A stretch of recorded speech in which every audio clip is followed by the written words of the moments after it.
वाटत असेल तुम्हाला का तुमचा भातावरती जातोय, मुख्यमंत्री साहेबांबरोबर फोटो काढतोय, उपमुख्यमंत्री साहेबांबरोबर फोटो काढतोय, तुमच्या बघायला चांगलं वाटत असेल त्या काही साहेब पडले तरी भाचा आहे.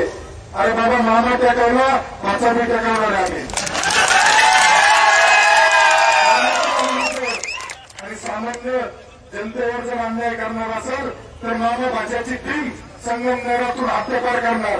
अहो नाही आमच्याकडे काय करणार, नाही आमच्याकडे दूध संघ, नाही आमच्याकडे कर्मचारी. पण बघा एकदा बाहेर आमच्याबरोबर कोण आहे, आमच्याबरोबर लाडक्या बहिणी आहे, आमच्याबरोबर हे साधू संत मानतोय, आमच्याबरोबर हा तरुण आहे, आमच्याबरोबर हा कामगार आहे, आमच्याबरोबर हा कामगार आहे. असा एक माणूस नाही. केवढा प्रयत्न तुम्ही कशाला बोलायला लावत्या, पण आज बोलण्याची गरज आहे.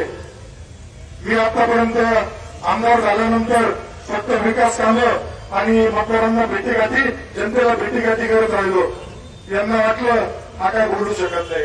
अहो तुम्ही प्रयत्न केला पराभवानंतर जाण्याचा.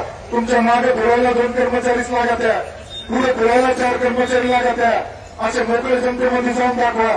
जेव्हा तुम्हाला जाणवलं तर आता फिरून बी आपल्याबरोबर जनता राहिली नाही, तुम्ही पुन्हा निघाले नाशिकला, पुन्हा निघाले पुण्याला. बाहेरच फिरा. तुमची आता संगमनेरकरांना गरज नाही. माझी झाले त्याचं भान ठेवा.